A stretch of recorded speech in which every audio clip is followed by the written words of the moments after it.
It's been raining for like the past 4 or 5 days here in South Carolina. At least 9 people have died in South Carolina following what officials are calling a 1,000-year storm. Hundreds have been forced from their homes. Roads and bridges are closed.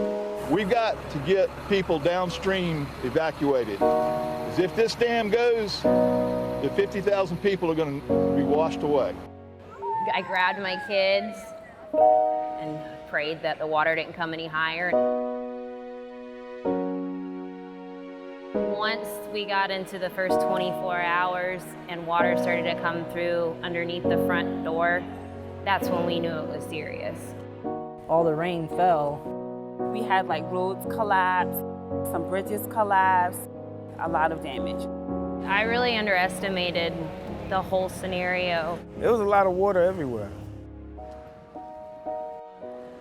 In October of 2015, there was severe flooding throughout the state, and because of that, we had 24 counties that were presidentially declared disaster areas, so that's over half of our state. We had people who lost their houses, the people who lost their cars, they may have lost work, so we're here trying to make people whole, trying to help them recover from the flood, even though we're a month out. The USDA Food and Nutrition Service has 3 primary disaster nutrition assistance programs. We can provide USDA Foods for congregate feeding. This would be feeding being conducted by a local feeding organization such as the American Red Cross or the Salvation Army. We deal with congregate feeding, mass feeding for anybody and everybody that's affected by the floods. We work with our partners in mass feeding, which would be the Red Cross and the Southern Baptists, and providing feeding wherever the call may be. And so that's where we come in, and when they need food, they can come to us and we can access our stores of USDA food, whether it's in our state contractor warehouses or even in school locations, and we can put those resources to use and get those to the shelters that need it the most. When we see a storm coming, we reach out to all of our states within the region to find out what their current inventories are. This is all protein. All protein goes here. And how it worked for us in South Carolina, we had that inventory. We were able to look at what our menus are, and we were able to take those menu items and substitute USDA food free of charge.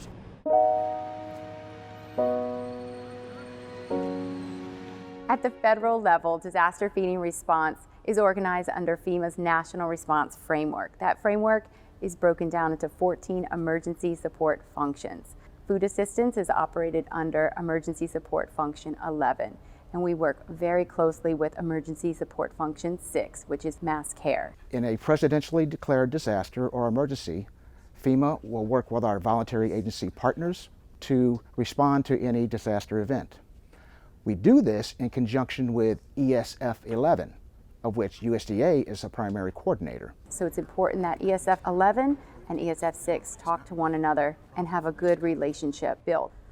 The worst thing you can do during a disaster is to walk into somewhere and you don't know who you're talking to, you never met them before. So having those established relationships before a disaster strikes is key so that it can speed up the disaster feeding response as much as possible.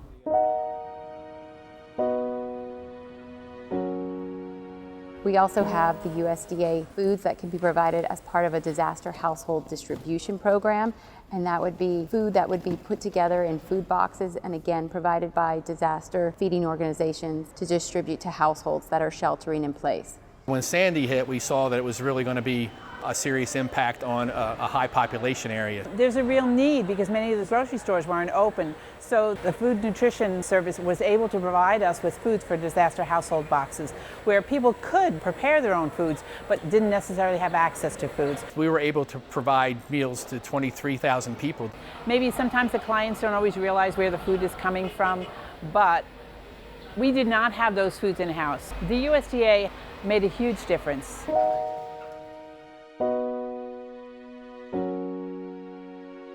We are expecting 18,000 people over the week. We're expecting approximately 50,000 applications. Yesterday, we saw close to 3,000.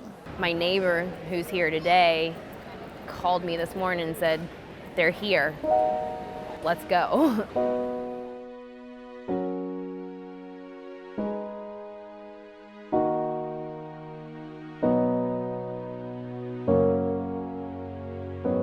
We have the Disaster Supplemental Nutrition Assistance Program, And this is a program that would meet the needs of individuals who might not qualify for our regular SNAP program, but who have experienced disaster-related expenses, such as loss of income or loss of property. They've had relocation expenses, or in some cases, loss of food due to power outages. If you already have SNAP benefits, this line is not for you to use. It's going to be applied to your card automatically, okay? We are helping those that were impacted by the flood. So we have our general population coming in through this store. They come in, they are filling out their applications, they see a certification worker, and then we refer them to issuance. We also have a special area for our disabled and elderly. State agencies need to weigh carefully whether or not a DSNAP is the most appropriate response for their population. So, for instance, several things need to be in place. The impacted areas need to receive a presidentially declared disaster for individual assistance. Also, commercial channels of food distribution need to be up and running. Grocery stores need to be open so that people have places to go and shop and redeem their benefits. South Carolina went through a lot when it started rising. So this program truly means the difference between a family sometimes being homeless and not. My name's Kimberly. I'll be assisting you today. Sometimes being able to put food on the table for their family or not. It's an opportunity for families to be made whole. I'm here to volunteer with DSS, the DSNAP program, because the need is so great and the people are so grateful. The biggest thing that I would consider is the flow of the customers and being well organized. 1540. Having a flow where the customers know where to go, that you have enough staff to be able to direct people as well as to help people to complete their applications if need be, and to direct them to issuance. And you can go to issuance. And to direct them to exit. Thank God it's a system that it works.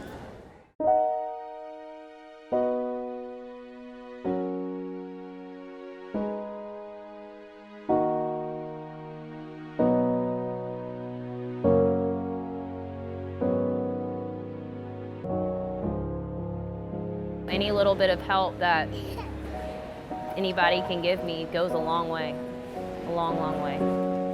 I get a chance to serve others. It's just important to see that as an agency we can make a difference in the lives of so many. To me, it means that someone cares somewhere. If USDA can be even a small part of providing meals to families that have been through a disaster, we can go home and we can say it's been a good day. Thank you a million times over for being here for the people of South Carolina.